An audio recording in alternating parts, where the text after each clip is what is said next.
and we've raised some matters there.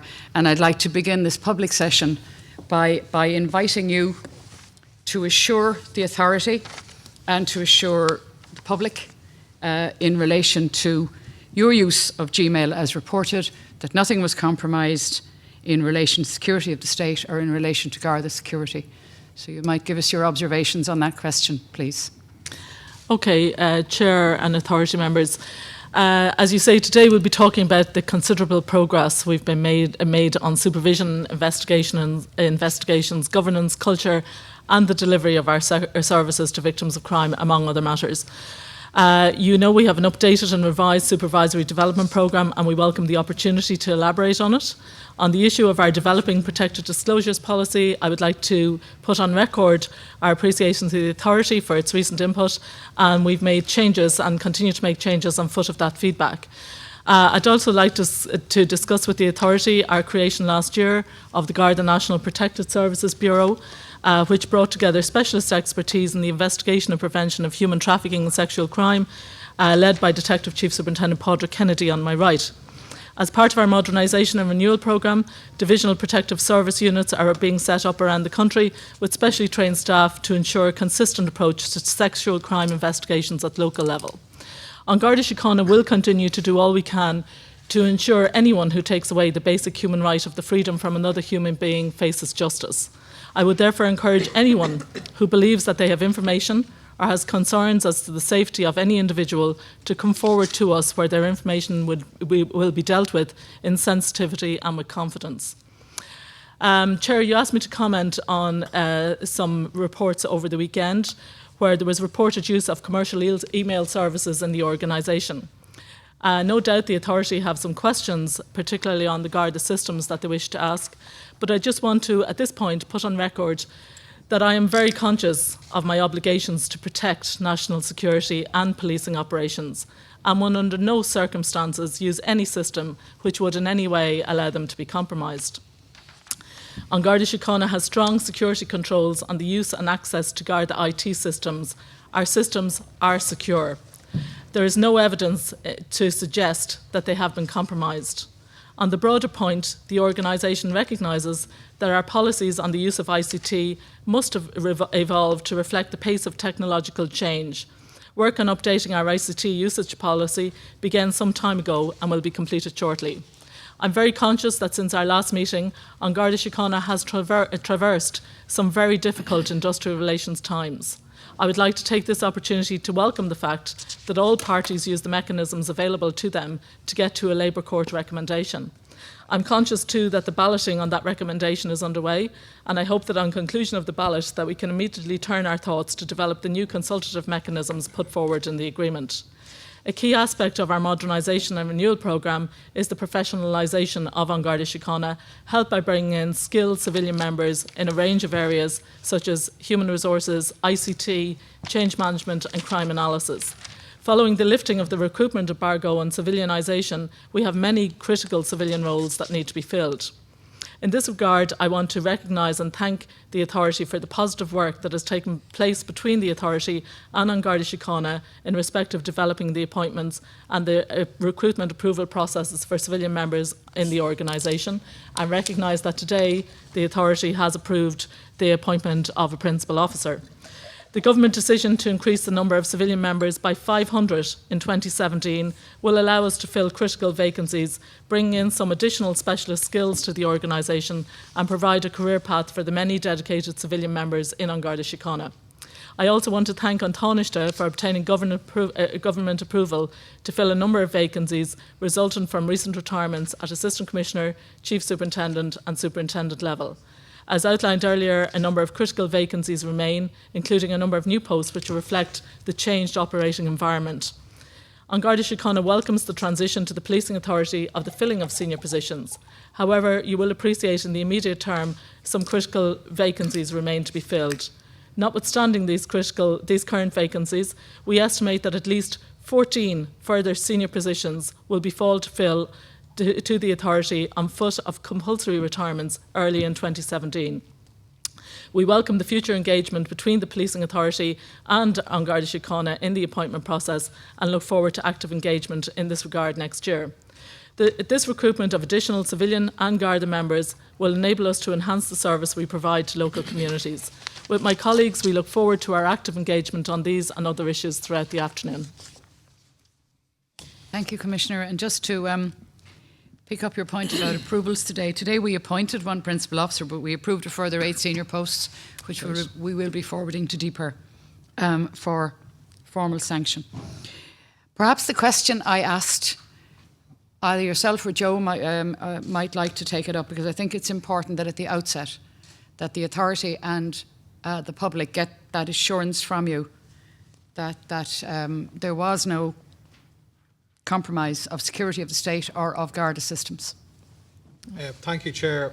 Probably in answering the question, for the purpose of the information of the authority themselves, I should explain not only am I now CEO, but having come from a variety of responsible ICT positions across the public service. I was head of ICT in the Department of Foreign Affairs, and not organisation dissimilar to the security requirements for this organisation. Had responsibility for ICT policy in the local government sector at one point in time, and equally had responsibility for e-government policy in what's now the OGCIO. So I guess I'll preface what I'm going to say by just referencing that particular point. Up front, I want to assure the authority that the issues that we are going to talk about did not represent any threat to security or the integrity of Garda Síochána systems. But I think to do that we need to explain some sort of context about the use of systems, if I can. Based on my experience and my time in ICT in the public service, there was once a view that individuals had 2 separate email addresses, one exclusively used for corporate accounts or business purposes, and one used from a commercial service provider purely for personal purpose, and there was no interconnection between those two. The world's moved on an awful lot in that time. Firstly, and I'm sure everybody can recognise that email accounts are now required to set up and operate other devices, including phones, and even require accounts from specific providers related to those individual phones. Secondly, the threat to corporate ICT systems via email has increased exponentially, to the point where you can either ignore the risk and eventually suffer email outages, which hasn't occurred in Garda Síochána. You can lock down your systems to a point where all access to email from outside is restricted, and some have done that. Or you can hand over responsibility for your email service to somebody else. We've done something in between that, where we have balanced the necessity to ensure that we sandbox our email systems from other systems within Garda Síochána, that we provide different types of access to ICT systems from in and from outside the organisation to ensure that the integrity of our systems are protected. But clearly in that regard, the policies that are in place have struggled to keep pace with technological change. What does that mean at a practical level within Garda Síochána at the moment? There's a well-publicised email threat to our email on Garda Síochána at the start of August. On foot of that, further restrictions were put in place around the use of email to a point now where it's not possible to access certain file types within the organisation as a whole. Email file size restrictions are in place, even to the point, for example, that the draft agenda for this meeting was quarantined before it arrived on my desk through my official Not due to its size, I hope. Not due to the size, thankfully, Chair. But clearly there's a day job that goes on in that regard. And that means that on occasion, certain commercial third-party services are used for the purposes of convenience. Clearly not for purposes of circulating sensitive material, but for example for circulating material that we in the public domain, speeches, presentations, that sort of material, looking at research articles, material of that type. We clearly though recognised on foot back in August that we had to change our policy, and that work had commenced. And at that time we equally reminded people and used the opportunity to remind every individual of their obligations in terms of what they could and couldn't do with their personal and their business email accounts. And equally we've had to look, and we are looking at, how we go about classifying our information within the organisation and how email systems are going to continue to be delivered into the future. So what can I say about this particular story? It's difficult because clearly we only know what's in the public domain. But yes, I can confirm that Gmail is used within Garda Síochána. As I referenced it, it's provided and put in place by Garda Síochána on devices that are supplied by Garda Síochána, protected by Garda Síochána, looked after by Garda Síochána, And it's there, as I mentioned earlier, primarily to recognise that there are occasions when you need it to set up the mobile device, the phone, for example, in that place. In the very, very rare occasion where it's used for business purpose, I've seen, as I said, it being used for presentation speeches and research articles and that sort of material before. It's certainly, I haven't seen it being used in any way for sending sensitive material as been suggested.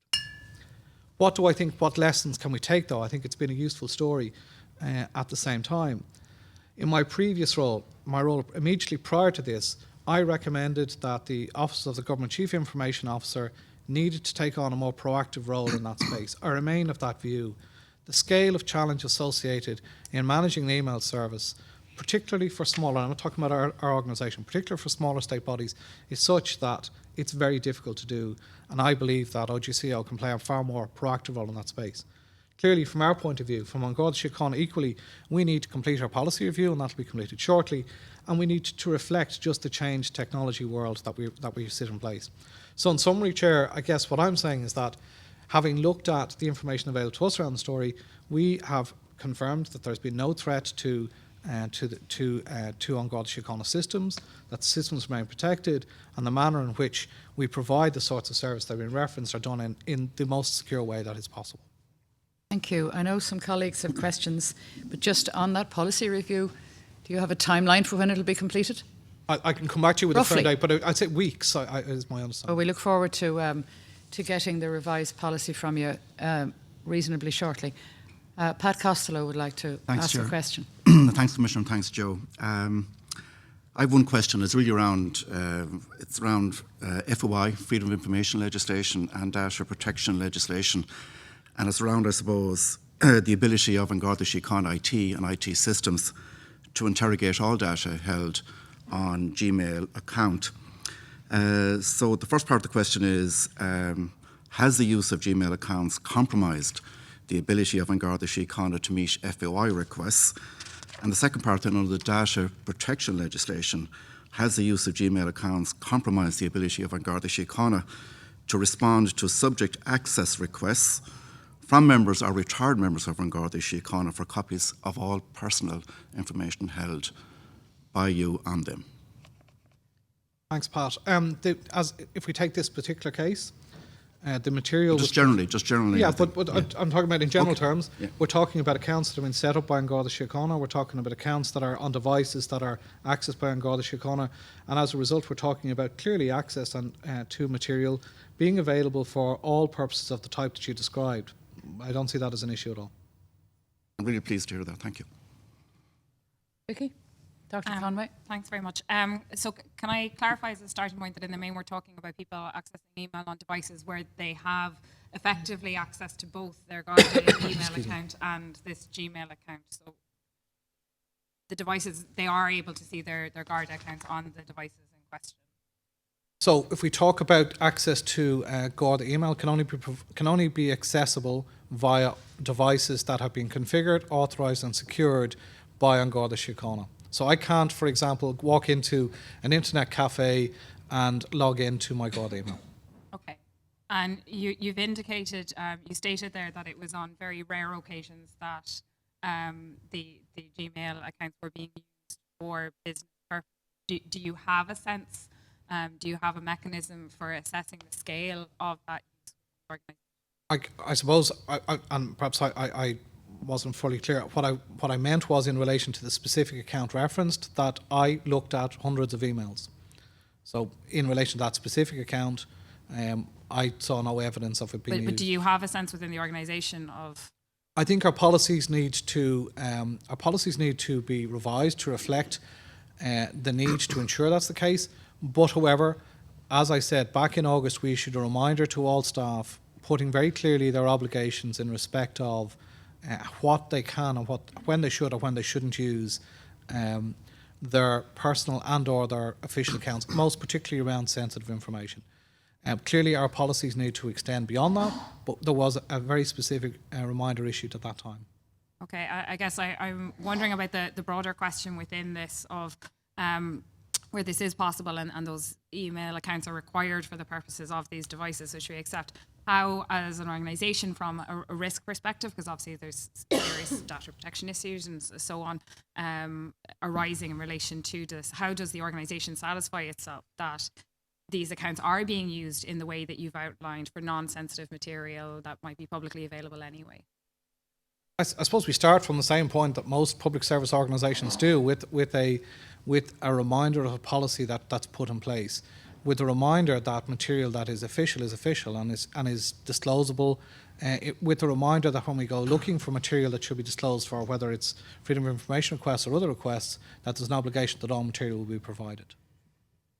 Okay, I think, I wonder, in view of this talk of reviewing the policy, like it might be encouraging to hear something a bit more proactive in that respect, because that seems a bit...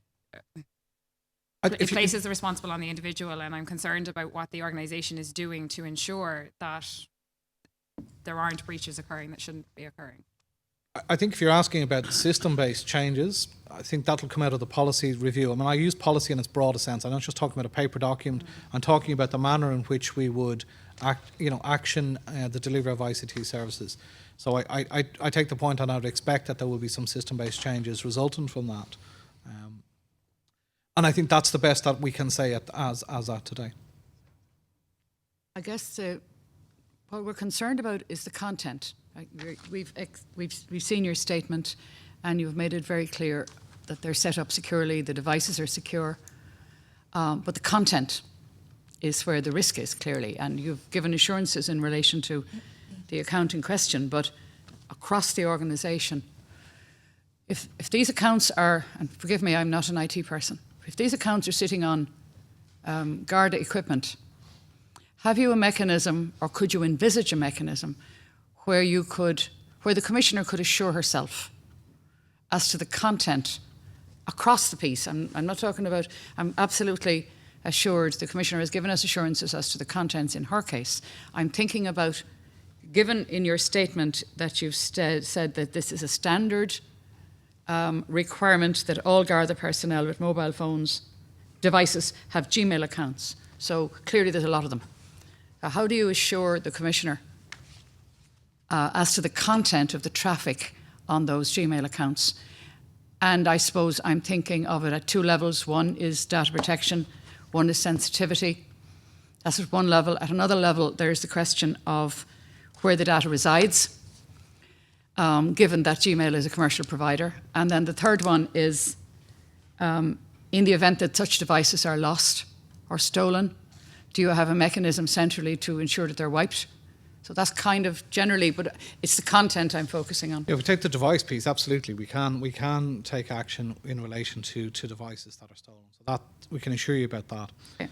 As it stands as at today, if I log into my office PC, I do not have access to Gmail within the organisation.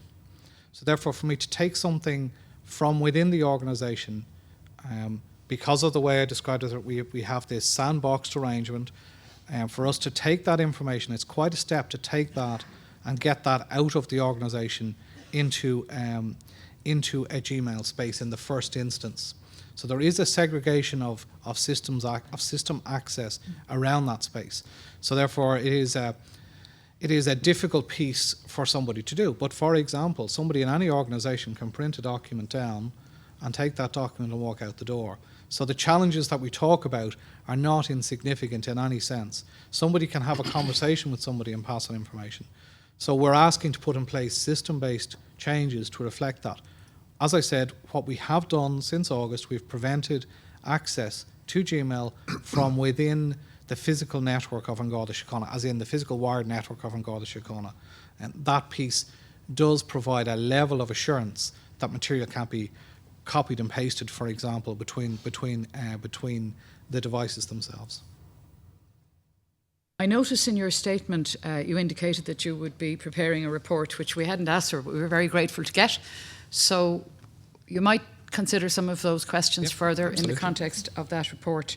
And I guess I'm not sure who's the data controller in the Garda Síochána registered. There's usually a person, but it would be helpful if that person also gave an assurance from the point of view of data protection that the policy that you are now going to develop and put in place, that he or she is satisfied from a data controller point of view, that it meets the requirement of the Data Protection Act, because I think that's an important assurance for the Commissioner as well as for ourselves. Absolutely, Chair. And just to say again, our policy was being developed prior to this issue, so that I think that's an important point to make. And clearly, all of those who are involved in the range of areas that have been covered here will obviously will make contact around. Those, for example, who are dealing with freedom of information requests would clearly be involved in inputting to that, the finalisation of that policy. Thank you. I know Maureen Just Lyon has wanted a word. briefly, Joe, will you in this new regime, in this new regime that you're putting in place around email and system security, will you be putting in an audit monitoring system so that the content of the Gmail elements, the Gmail service and emails that come in and out of Garda Síochána can be an audit trail on content of material, a monitoring tool, a software system that systematically audits the content of the Gmail system? Where we can do that, we will. But well, I want to know, it seems to me one of the issues you've raised, and I'm not a computer person either, but even if it was something manual, okay? If you have a system that is an open system rather than your own closed, secure system, I would imagine you'd want to have some means of monitoring the traffic and the nature of that traffic on the open system. yes, and I said where that can be done, it will be done. But just to put in context, I can't put in place a system that would stop somebody printing down a document. And No, walking I'm out not that. saying- No, but just hear Yeah. me out. So I can't do that. Yeah. That's not possible. Equally, I can't stop somebody going into an internet cafe, lighting up a commercial email service provider, whatever that service provider might be, and sending material that they are typing into that email. So I just want to set some expectations about what is reasonable and what's not reasonable. Okay. So for those areas within our control, we absolutely will But have is in the place. Gmail, I guess that's part of the clarification I'm asking, is the Gmail that is put onto officers' devices, do you have the capability technically, not someone walking into a cafe, but someone whose Gmail is set up by you on their device, do you have the capability to monitor, audit the content of the traffic? I don't mean every one. I mean an audit program, a software program. Interrogate you. And I'm saying where we can do that, we will. And I'm saying as part of our review, that's been looked at. well, I hear- no, maybe- I'm saying as at today, no. As of today, no, we can't. But is that something we're looking at? Yes. But I'm just saying, Will you come back to us of course, about that? all I'm saying is within the Because the if you realms set what's it up there- and you don't have any audit Absolutely. capacity. No. I think we will set up everything that we technically can do to add layers to our security Okay, system. and one final question. I know you've said you're trying to make this policy fit for purpose for today, and certainly there have been enormous advances in the last 5 years. But there is an existing policy that people were operating that has been breached. Whether it's, I'm not well- sure. I'm not sure that necessarily it's- agree with that. if one learns lessons, okay, assumedly, you want a policy that is secure and that is doable for the senior officers, senior management, but also the Gardaí on the street. So the policy of today does not reflect that. I think that's fair to say, That's fair to say. because it prohibits it. It does. So if you put in a policy, it's going to have to be one that people understand they have to follow in this new regime, rather than the one that's been on the books that it appears people have known they don't have to follow, even though it's on the books. I think that any policy that one develops has to be organic in nature. As I said, the policy that was developed in 2012 reflected a technology of the day. But it wasn't adhered to, okay? And when I'm, well, it wasn't. Well, anyway, continue. Pardon? Well, if Gmails became public Right. about police business, whatever form, I'm not making any insinuation in regards to the commissioner. Yeah. But if that happened, then the policy isn't being followed, and it appears it is not an operative policy. There are exceptions provided in the policy. Pardon? There are exceptions provided in the policy, for example, in the existing policy. So just Well, to make that point. So that's what I'm saying. So Well, I read that policy, yeah, and it looked to me pretty tight. Prohibits. Anyway, I don't want to argue about that. What I'm saying is it would need to be a policy that was real and that people accepted, which may need a bit of a behavior and cultural change because they're used to not following that policy. I agree. And I think and this is why I come back to the broader point around the need for assistance from the Office of the Government Chief Information Officer. This is not just an issue for Garda Síochána. I understand that. Yeah. And looking at this internally causes other issues, because clearly sharing information, if I send an email to you, Maureen, I have no control over what you do with that email at the end of it. So putting in place broad policies requires trust on both sides. So we can look at the policy around this, and we can certainly remind people of their obligations around sensitive information, and that's fine as well. There are occasions when we'll send emails to each other, and both parties have got to trust that they are dealing with that in that appropriate way. No more than you would do about sending a letter in the post. All I'm saying is that there are broader technical challenges here than we could necessarily solve on our own. I think the involvement of OGCO around broader standards would assist everybody in this area. Thank you, Joe. Valerie? Yeah, just a short one really, and it's more for reassurance. If you go back a number of years, I remember there was a bit of media attention at some stage on the lack of communications resources, and Gardaí generously using their own mobile phones for communication and their own devices. And I'm just wondering, and that's to be, I think, applauded in terms of innovation in that. But now, obviously, we have issues around security that mightn't have been as apparent then. And just would like to ask the extent to which you think that may still be an issue of Gardaí using their own phones for official business. And all the other ways of communication, the various social media channels, and are they sufficiently aware on the ground of the risks, both in terms of privacy and security? Just to step back, I don't accept the premise that there was a security issue in this case. Yeah, and I'm referring to the speculation that was out there, and that's what I'd like you to address. I know. Thank you. Yeah. Clearly, like any organisation where you have large numbers of new individuals coming into the organisation, there's an obligation on us to explain to people what they can or can't do. They're used equally, they're coming from backgrounds where technology is perhaps used in a very different way, and it's our responsibility to ensure that they are aware of the difference between using material or reusing material that is sensitive. And that's the starting challenge. And our policies and our work with our probationers is well developed in that regard. Do the policies of 2012 reflect the challenges of today? No, I've admitted up front we've got to reflect that our policies and our systems need to change to reflect the way that technology is used today, to make sure that people can provide and go about their business without having to use backdoors, if that's the right appropriate phrase.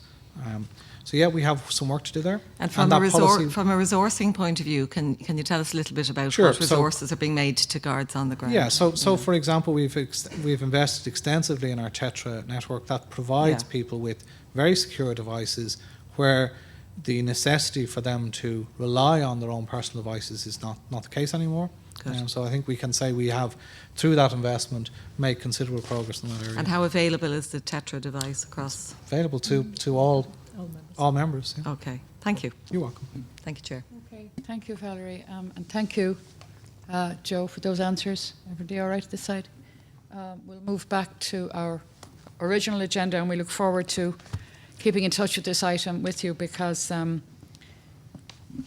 this is more about a lot about confidence, not necessarily about the technical detail, but it's about public confidence, assurance in relation to how people's information is handled, and assurances about the security of the state. So thank you for your responses, and we'll look forward to continuing that discussion with you in due course.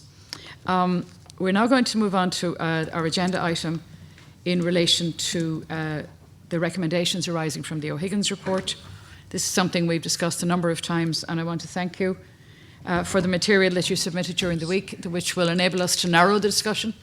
So we're not going to wander over the whole spectrum of the recommendations, and our discussion on this item is going to be begun by Bob Collins, please. Thank you, Chair. And again, reiterate the expression of thanks that the Chair made for the response that we received from the Garda Síochána in relation to this. I would raise 2 or 3 issues, and I'm conscious of the time constraints and the other elements in the agenda. The first is in relation to note-taking, which was a repeated feature of some of the issues that were covered in the report.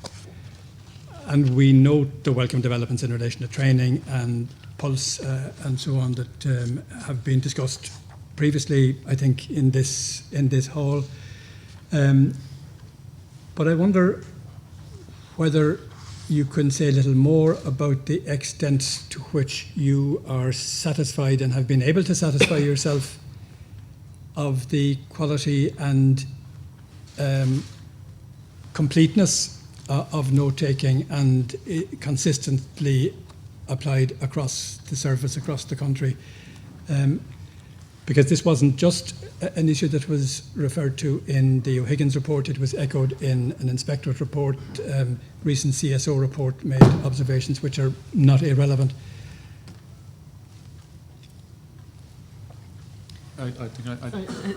Yes, Bob, thanks very much for the question. Sorry, I was concentrating on reflecting on it. So maybe Assistant Commissioner Finn can actually talk you through that as a recently promoted Chief Superintendent, so his most recent experience.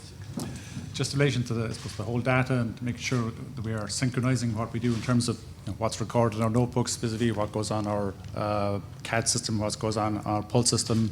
I think the progress we've made, would say, even in the last 18 months, I think has gone an awful way towards, would say, addressing the criticisms that was there in O'Higgins and the previous reports in terms of making sure that we capture, and that we capture, would say, in a format that records, would say, exactly what's done by the member, and it's date stamped, and you can see there's accountability there in terms of every aspect of what we do in terms of data.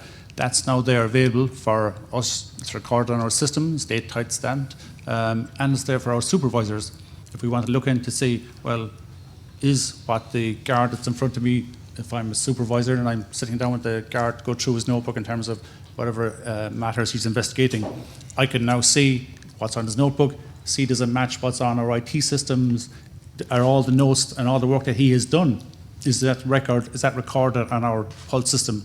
And that tool's now there for us as a result of the changes we brought in even in the last 12 to 18 months to make sure that that data is there and it is captured, and we can verify. As I say, if I'm a supervisor sitting down with my Garda, I can go through his notebook, I can see the pulse incident of every call that he's dealt with, I can log on, sit down beside him, log on, look at that incident, see does what he said he has in his notebook, is it match what the records we have there, so that there's a true record accountability there. So any stage, if I, as a superintendent or chief superintendent, want to go down and audit that particular incident, all the information that is captured there is available, and I can audit it, I can print it off and say, look, there's a record of what we've done. Thank you, and I take those points, but I suppose the primary interest for the purposes of this item is the earlier stage, the quality of the note-taking, the completeness, the accuracy, the consistency. I'm not talking about its translation to the pulse system and the verification process. And I just wonder, what supervision, what mechanisms have you for monitoring that quality, and how much, if or what specifically has changed since the publication of the O'Higgins report? Indeed, go back to the publication of the Gearin report, that was an issue that we identified and we addressed, and we immediately brought into our training programs for young probationer Gardas, for their supervisors, for all of us as officers, so that we have been, I suppose, brought through and educated that look, the importance of note-taking. It's a key aspect of what we do, or we have to do now. We were highlighted, I suppose, the deficiencies we had in the past, and our systems have been highlighted. So right from the get-go of the Gearing report, we got our change management program to go out there to meet every guard, every officer in the country to say, look, we have been called out for our deficiencies here. We need to address it. We got to make sure that our training and our programs and every aspect of our work does that. Indeed, every aspect of our new investigation process, from level 1, where the basic detectives or guard out in the street would say he's taught how to properly investigate that crime. Taking up to the next level in terms of detectives, if you're running an incident room, everything now is about capturing information and recording it so it's open and transparent. And if somebody goes back in terms of if it's a disclosure in relation to an investigation, or for ourselves just to audit an incident or a crime, that is there and it's available. So I think right back to once Gearing was published, we took steps right then. And indeed, even since then, I think all of our training and all of our programs and all the revision of what's taking place in the Garda, down the Garda College is built upon enhancing that learning and making sure that we don't make the mistakes that we did in the past. There's also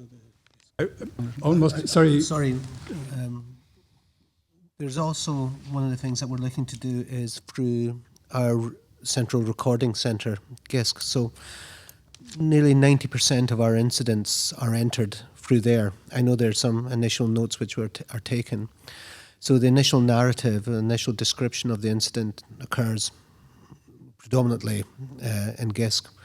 So one of the things we're looking to do is, we've started developing it in some areas, but what we want to do is to actually have a much more detailed description or narrative about the incident to capture all the key points. Now, we don't need to capture every element of every key point for every type of incident, but what we do want is a tailored narrative for almost, which captures the relevant points of an incident. So for a burglary, for example, we need information on A, B, C, D, and E.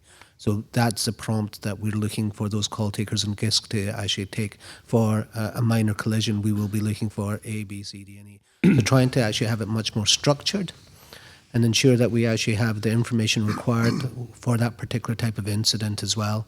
So again, this is the type of work we're looking to develop with our call centre at GISC, and I think it's something that we can push ahead with much more strongly now that we're beginning to fill some of the vacancies there as well. Can I just give you a practical example, we'll say, of something that happened to myself last week that might reassure people? I had a young, we'll say, probationer Garda in who was going through his training, and I was looking through his notebook to see, you know, how is he getting on and what he'd been doing since he came to Cork City.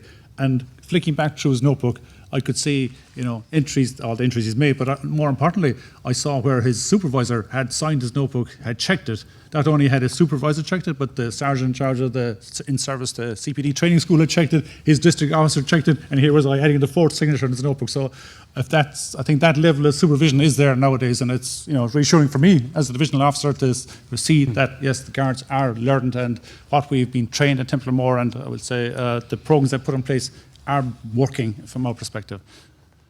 I'm almost hesitant to ask this question in the light of the earlier conversation, but do you envisage at any time a move to electronic note-taking, and particularly given the improvements in voice recognition technology and so on? Yeah, and that's the way we're going, and that's the way we're going in terms of our interviewing and recording, because it's a big draw on our, we'll say, detectives. If you're inside an interview room and you're manually writing down, you know, the notes from the conversation of who you're being interviewed, not only does it stymie the whole conversation, but the labour, the time involved for us guards going back and transcribing that into notes, I mean, we'd certainly welcome moving that direction. I think the Commissioner would be, they're nodding there, would be supporting me in that regard. Don't look to me for any technical knowledge on anything. I'm not sure what the opposite of geek is. Greek?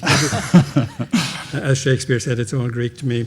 We'd certainly welcome any developments there, and I think our IT people will be looking at. And our modernisation programme will be heading that direction. And I think it's important as well. We have a broader, we partake in a broader committee which is looking at the whole issue right across, including members from the DPP's office, our own people. Recently, John O'Driscoll here on my right, the Assistant Commissioner, has taken up on that committee. And we're looking at exactly that. How do we move to electronic recording? And how do we actually simplify the process in a way?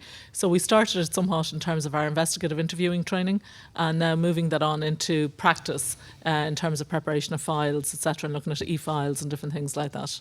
Thank you. Can I move to the question of superintendent's tenure, or duration of assignment, to be more precise? It's something we touched upon when we considered the O'Higgins report a number of months ago. But there's a clear recommendation in the O'Higgins report that I think a clear expression of concern about the speed of movement, while recognising that in the particular instance he didn't consider that they represented a significant element or causative element. But I think we would like to hear again some of your considered reflections on this. It seems unambitious, to use that word, that assignments of superintendents are initially based on a commitment to serve 2 years, but without a guarantee that that can be done for a variety of reasons. And particularly in current circumstances where the district is a key structural unit within the architecture of the Garda Síochána, but even were that to be a divisional structure as is recommended by the Inspectorate, it appears very difficult for a superintendent to develop any strategic overview, to introduce significant policy initiatives, to develop an approach to the management of staff or of resources, if the likely period of assignment is as brief as an 18-month to 24-month period. And I'm not sure, I just wonder whether you have any evidence that that level of movement is desirable or shows itself to be desirable or effective. I suppose, first of all, the superintendent or district officer plays a very important role in the overall management of Garda Síochána, and I think Michael has just given a very good example. So the role they play in terms of, I'll call it, and I think it's called in the Inspectorate's report and indeed in O'Higgins, intrusive style of management, so such as signing a guard's notebook, it is very impactful. But also I think we have to look at the role of the superintendent in terms of community engagement. And certainly as we move forward from the role of district officers, we're looking at the level of engagement in the community. So the superintendent will often appear, for example, at the Joint Policing Committee or at the local policing fora, but they form a very important part of the community infrastructure in a particular area of responsibility, and indeed are looked to laterally for leadership across a number of areas, not least interagency areas such as with TUSLA and the HSE and different agencies. And that's becoming increasingly the case, and it's increasingly important that those roles are there. I think, like everything else, no more than we discussed in the IT arena, the role is changing every single day, and the demands that have been placed on people every single day are changing. You know, the statutory role of the Commissioner in the control and direction of the force set out in the 2005 Act is very important. So we need to be able to deploy and redeploy people where the operational necessity and the critical requirement arises. And in that context, it may not always be possible to keep people in that place for as long as possible. But insofar as it is possible to do, what we are looking at is leaving people in a particular place, because relationships, as you quite rightly say, take time to develop. Relationships both internally and externally, getting an understanding of the workforce in a particular area is very important, and an important part of the role of superintendents, and managing morale issues amongst other things, very important part. So the more continuity that can be provided, the better. But also I think it has to be recognised that the lateral movement and redeployment of people allows for a cross-fertilisation of experience, knowledge and understanding. And I think it's getting a balance between those two things that's really, really important. Because certainly what's pointed to in the O'Higgins report is the transient nature, so people coming and going, but that's by operational necessity. And I think that's something that we're very conscious of in terms of the overall structures and the establishment numbers of the organisation, to make sure that insofar as possible into the future, we can provide that continuity for as long as possible. And you're right, Assistant Commissioner Finn's example was a really good one, and a very impressive example of a divisional officer having paid that particular attention to probation or Garda's note-taking. But can I put the question in a different way then, slight? Because for all of the reasons that you suggest, that rapid lateral movement actually serves to defeat those. Do you have a sense of what would be an ideal duration that you would like to see if you're operational? Not necessarily, because what we have to do is make sure that actually we're deploying people in the right way. But I think as we move towards the functional model of policing that we have proposed, I think what we're going to see is people having responsibility for broader areas, but having that local engagement with the local community and that local responsibility for supervisory management as well, and indeed leadership. And I think there's something important about the role of superintendents, because it's both management and leadership. And you're expecting a leadership stance, but you're also expecting the managerial type of activity that Michael has described. So we don't necessarily have, but what we do want to see is, because obviously the competition process, which is going to go to the authority, people will be appointed as superintendents, for example, and deployed as accords to operational requirements.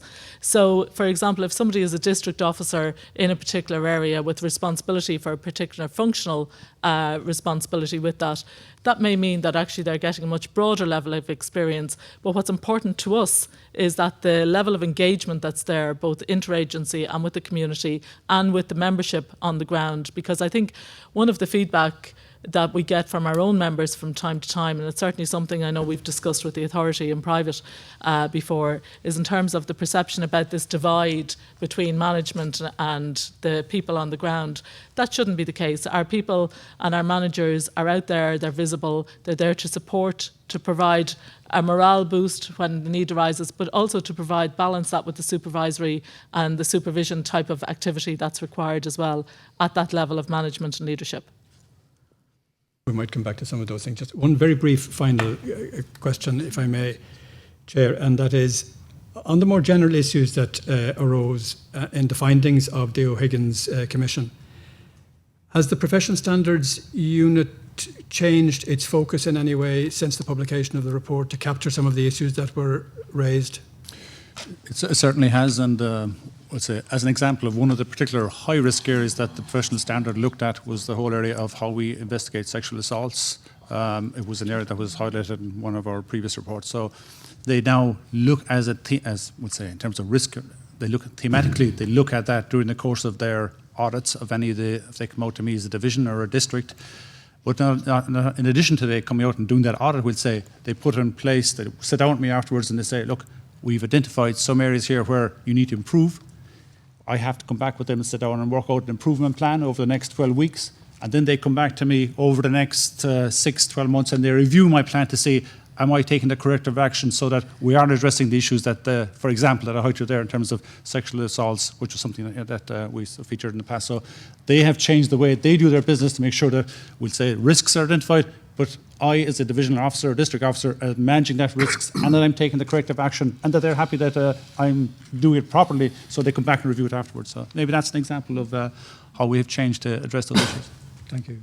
Chair, can I just come back to just a point that Bob made about tenure just for a moment? I think we equally need to recognise that on Garda Síochána, having gone through a period where there was no recruitment, is now in recruiting. So people, there is a natural level of flux perhaps at the moment, that when the organisation stabilises more, then we may see a greater level of stability around that tenure piece. So just, well, I guess the issue arose not in the recent times, No, but in the past. Yes. I'm And just the reason Bob was asking the question is because it appeared from Judge O'Higgins' report to have a direct impact on the quality of supervision in Baileyborough. So you referenced in response there to Bob's question that you didn't really have a sort of a magic number in your mind, so you might think about it, and we'll come back to you in the context of the authority taking over the appointments, the promotion position, because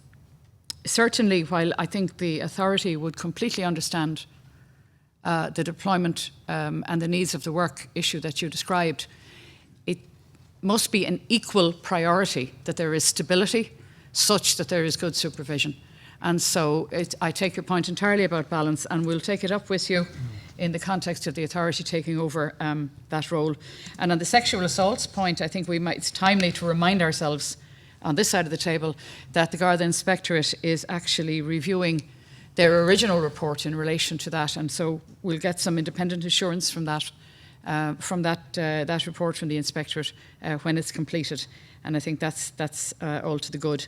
Can I invite Noel Brett now to continue the O'Higgins questions? Noel. Thank you, Chair. Commissioner, I'm going to look at 3 areas in my questioning. The first is the role of the sergeant in charge. The second looks at the duties of the unit sergeant and the performance management system. And thirdly, then I'll finish with just wanting to explore with you the area of adequate communication with victims of crime. So I might kick off with the role of the sergeant in charge, and I'm specifically focusing on recommendation 15.2. And I guess the O'Higgins report raises some really fundamental issues in terms of accountability and performance at station level.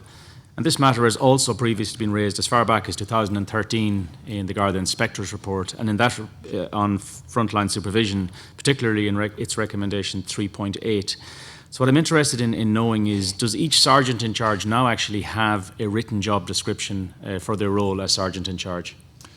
Okay, I'll attempt to do my best to answer these questions. I suppose, to put it in context, I think the role of the sergeant in charge has changed dramatically over the years. I can remember my first posting was to a station where there was 4 guards, and I was very proud of the fact that I was now the sergeant in charge of the station. But you know, in today's world, the way things have changed, we'll say that role has changed considerably, and dare I say even faded, because now, we'd say, as running a station, we'd say we no longer have substantial amounts of cash coming into the Garda station. We'll say we don't have property come in because we've changed our systems. We have PEM stores where traditionally the sergeant in charge looked after those type of things. We'll say the money doesn't, we've diverted out externally. So the role, we'll say, of a sergeant in charge in terms of what was traditionally there has changed drastically. Nowadays, we've changed our role and the emphasis on, we'll say, the unit supervisor, because that's the person now who's running the show, we'll say. That's the person who's monitoring the guard on the beat. We'll say every guard now has a nominated supervisor, and that person is responsible for performance of McFinn as the guard to make sure that I'm doing all the things I said earlier on in terms of incidents. And the role of the sergeant in charge, we'll say, in the context where I am down in Anglesey Street, you know, he's merely maybe closer to the sort of a business manager, where he's making sure that all of the functions of the station get done as opposed to looking after the person themselves. Yeah. I'll come back to the unit sergeant in a second. I suppose I want to pick up, there were real fundamental shortcomings at station sergeant role, particularly in Baileyborough, and also highlighted in the frontline supervision report from the Garda Inspectorate. So what I'm trying to tease with and get an understanding and a comfort that anybody who today is working as a sergeant in charge, that he or she has a written job description, and if they don't, and I note from your update that you're doing some of this under your modernisation programme, could we have some assurance as to by what date they will all have one, and as part of that process, will they be asked to confirm their acceptance of those duties? We'll say we are right now, and we have reviewed the role of the sergeant in charge, and everybody now who looks for, if there's a position for sergeant in charge advertised, there is a job description, a role profile going with that. So if I go for a competition for a sergeant in charge, it's set out at the competition what exactly that role is. So you're clear from the outset. There are probably some residual ones going back who over the years were appointed, but as I say, the number of people who are actually working in those posts are now diminished. When we introduced the 5th shift, we'll say, when we changed our rosters, we'll say more sergeants now are working as unit supervisors, which is what the Garda Inspectorate asked us to do in terms of when they came up with their report in terms of supervision. So the emphasis has changed, and the role of the sergeant in charge has changed considerably over that period. That's a very good segue for me, Michael, into maybe moving on to recommendation 15.6, which looks particularly at the duties of the unit sergeant and perhaps the performance management system. I says again, O'Higgins and the Garda Inspectorate report address the need for routine supervision of Gardaí and particularly trainees on the ground, not just when they come looking for it. And I think your example earlier was really heartening to see that you'd have 4 people, and that's to be applauded. Can you really outline for us the roles and responsibilities now of the unit sergeant, particularly in relation to supervision of Gardaí, probationers and trainees, and in particular their function in relation to performance management of individual Gardaí? Right now, I would say I as a unit sergeant, a supervisor, I am designated responsible for a certain amount of people. The superintendent, he allocates the total number of personnel, would say, he has in his district across the whatever number of supervisors I have. Now, the ratio on average is 1 to 5, but it may vary depending on the location. So I, as a supervisor, am responsible for those nominated people, say, within my area. So I'm responsible for every aspect of their work. I have to sit down with that guard, as I described earlier on, and go through their incidents, update them. I'm responsible for signing off each of their incidents they're investigating to make sure, yes, it's now done to the standard that we require within the Garda Síochána.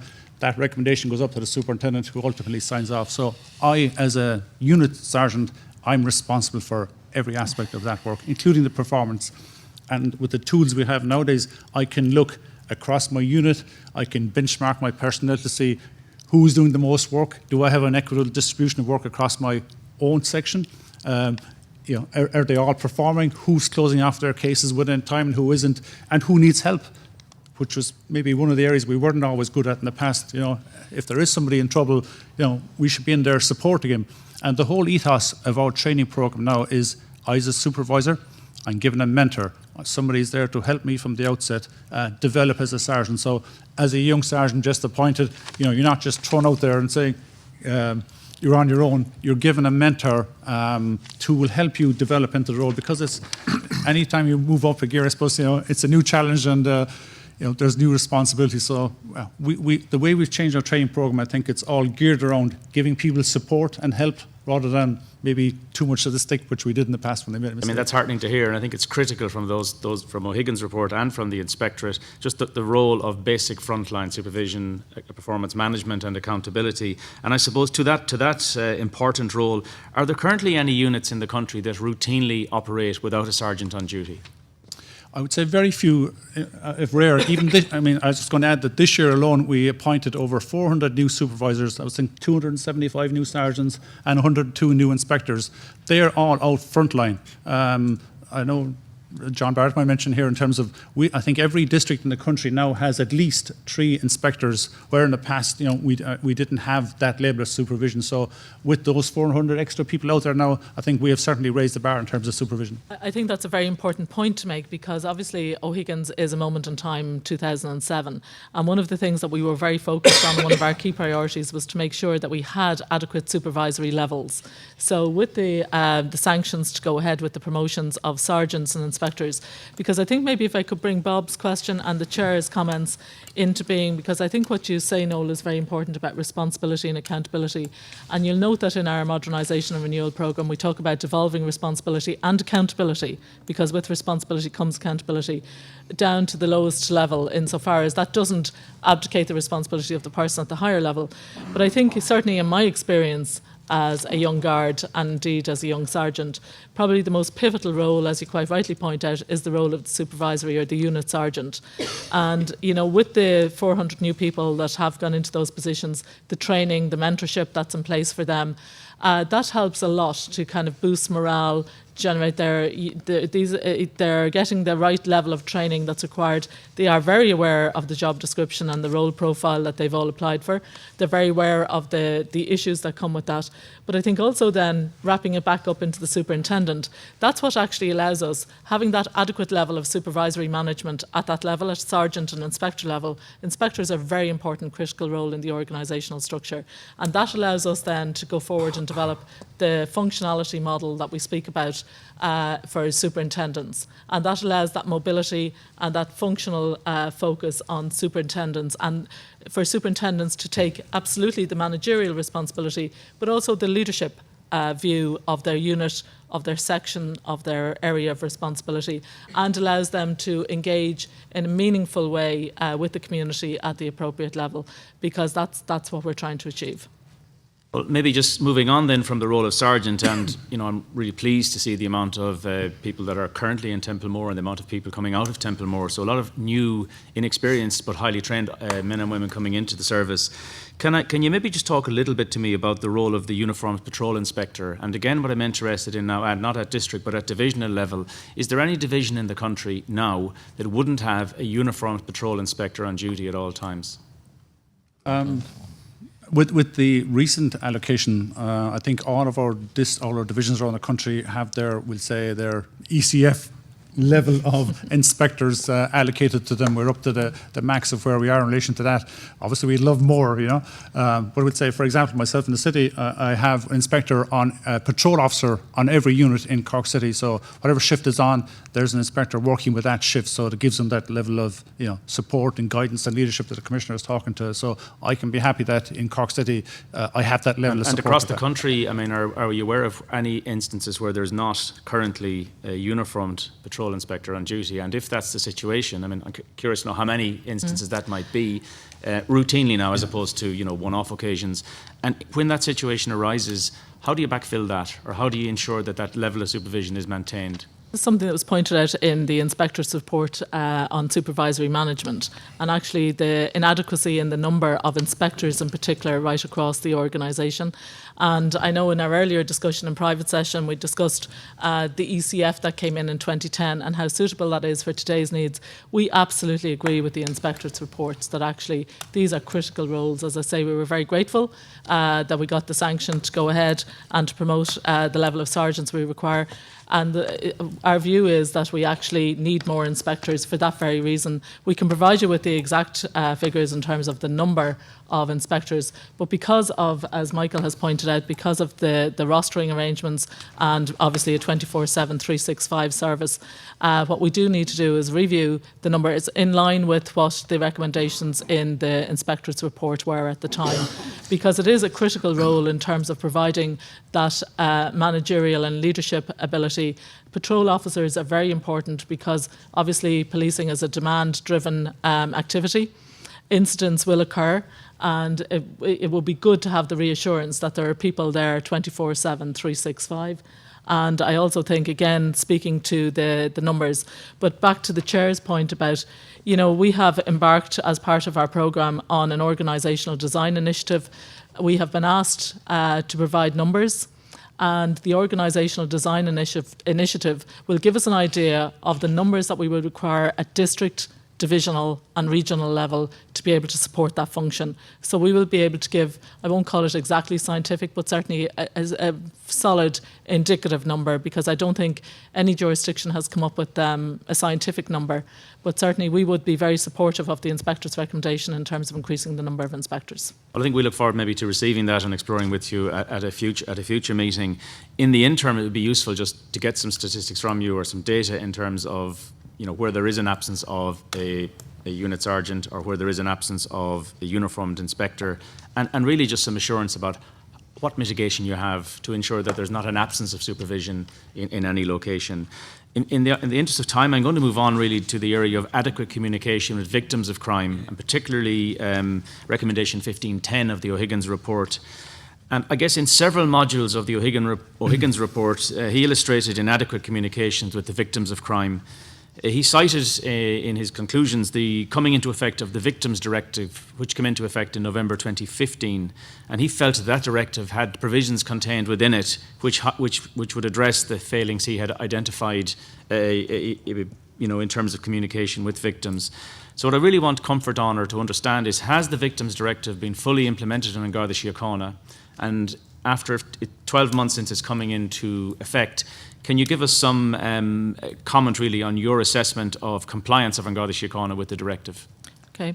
Again, as part of our cultural renewal and as part of our programme, we have affirmed that we put victims at the heart of the Garda service. And interestingly, last Monday, I was joined by Assistant Commissioner Driscoll and Detective Chief Superintendent Kennedy at the National Crime Victims Forum, which we hosted in Garda headquarters, where we have representatives from all of the victims groups. And indeed, in light of the Victims Directive from the Office of the DPP, the Probation Service, the Prison Service and our own Department of Justice, who all have critical roles to play in the full cross-departmental implementation of the Victims Directive.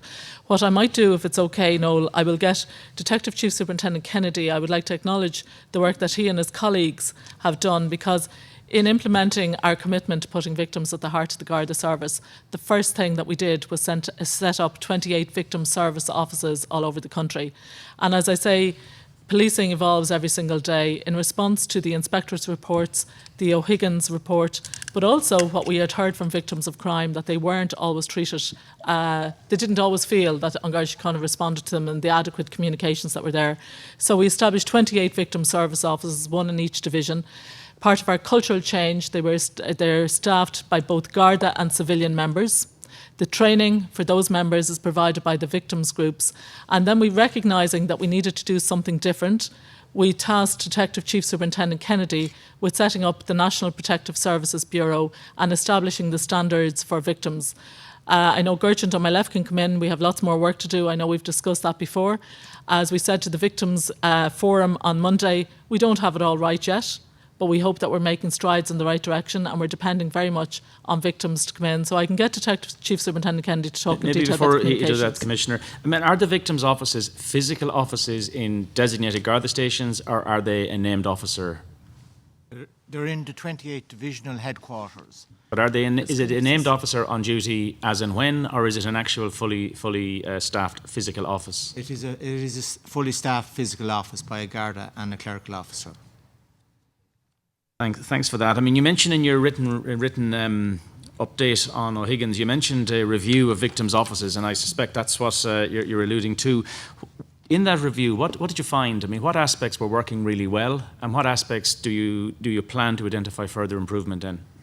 Well, that review is currently ongoing at the moment, and my colleague Gertrude will be doing focus group surveys. I think he mentioned that at a previous meeting, and I'll let Gertrude talk to that. But in respect of where I sit, we have established a committee at the Garda National Protective Services Bureau where we are looking at what further improvements we can do. For example, the letters, there's a certain amount of criticism in respect to the letters. They're somewhat perfunctory, going out to victims of crime, and we need to embrace technology, how we can improve our services to victims in that particular area. Our website, we have to improve our website. It has to be easier for victims of crime to navigate and to make sure that they get all the information that they're entitled to immediately, and to ensure that An Garda Síochána provides them with the necessary support and protection that they're entitled to under the EU directive. We also have enhanced our Pulse computer network 6.8, and again at the fora last week we gave a presentation in respect of the enhancements that were to have been delivered to Pulse and that will be delivered into the future. So we have an awful lot of work to do. For example, the victims information leaflet that is provided on first contact to victims of crime. Victims have a right to understand. The victims leaflet is somewhat legalistic. It speaks to the directive, but we have a cohort of people that may not be able to fully understand that legalistic terminology that is there within the leaflet. So we have to engage with NALA to make sure that we can provide victims that they understand, and that we equally in An Garda Síochána understand their needs. So we have a certain amount of commendable work done, particularly since March of last year with the establishment of the victim services offices, but we have quite a considerable way to go to make sure that we deliver a really truly professional service to victims of crime. And as well as that, we want to make sure that, and as part of the training that the Commissioner alluded to last week, that we empathise fully with victims, that we really understand and deliver the empathy that they require as victims of crime. We look forward to getting, and maybe we'll timetable that report in due course. And it might be a good experience for some of us as authority members to actually visit some of the victims' offices around the country. So perhaps you might provide us with where they're located in due course, and we might make arrangements with the Commissioner. And we can also inform you in respect of the work that we plan into the future. Thank you. Can I just, tangential to that, can I just talk to you very briefly about the role of the family liaison officer? And what I'm interested in knowing is if you can give us an assurance that any family in Ireland who has lost a family member, who had a family member die for whatever reason, a road collision, a manslaughter, a murder, can you give us an assurance that every single one of those families in 2016 have actually been contacted by a family liaison officer, and that those family liaison officers have the training and the materials to help those families? Yes, well, that is part of the work that we're doing. Coincidentally, we are having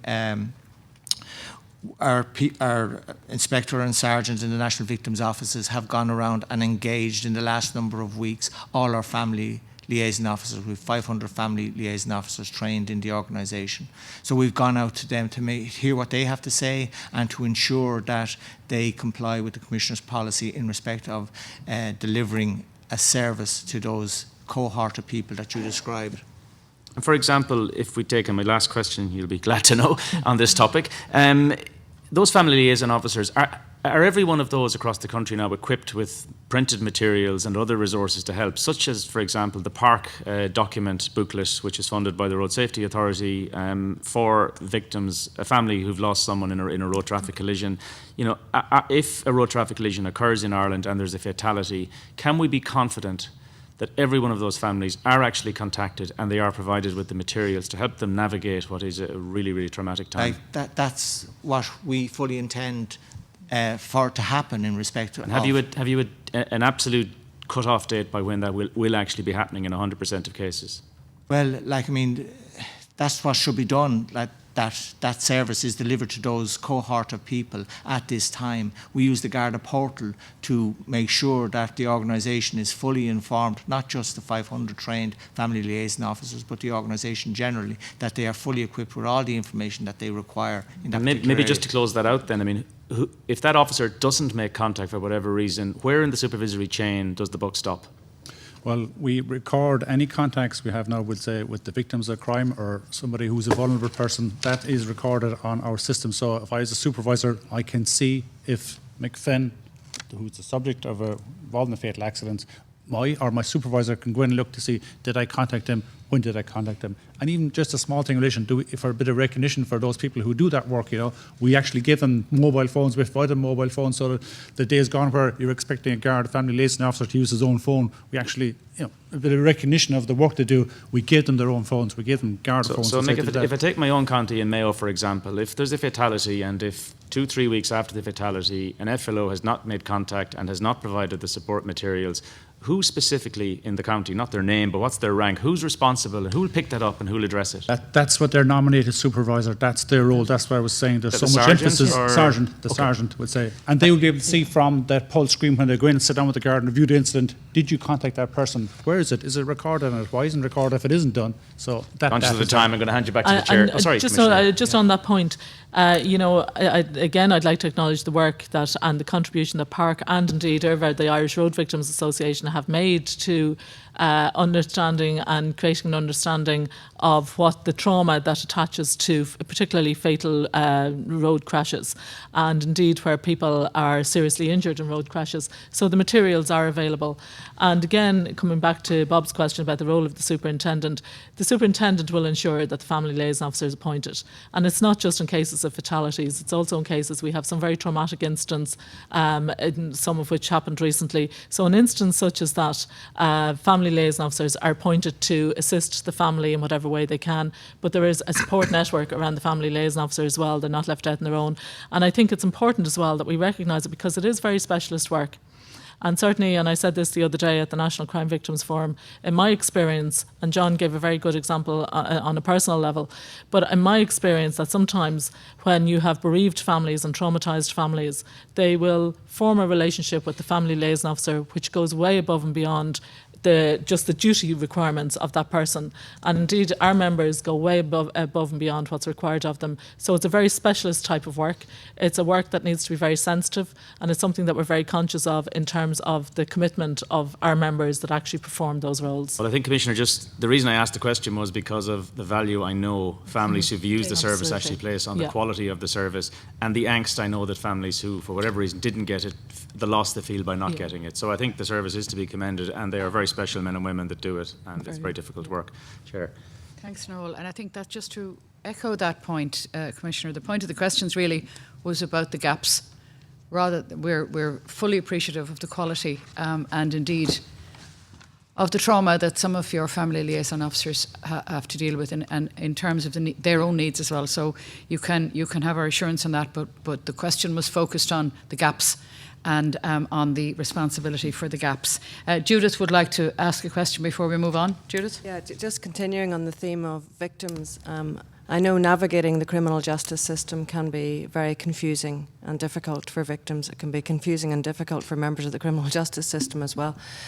And I just want to ask, have you looked to examples in other jurisdictions where a joined-up approach has been taken to victim and witness care, where it's not just a police function, but it's actually shared with the Department of Public Prosecutions, with victim support organisations like Women's Aid, and where the approach actually is designed to fit the needs of the victim rather than expecting the victim to fit the needs of the criminal justice system?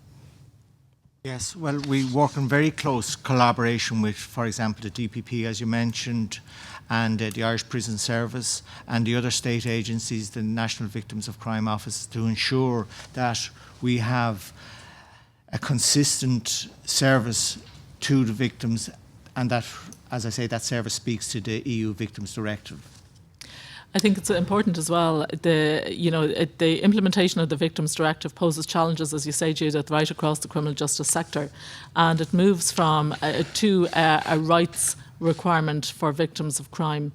And we have looked in other jurisdictions, but I think it's also important that we recognise the work that the Taoiseach and how serious the Taoiseach takes this. The department take primary responsibility in terms of the cross-agency and the interdepartmental work.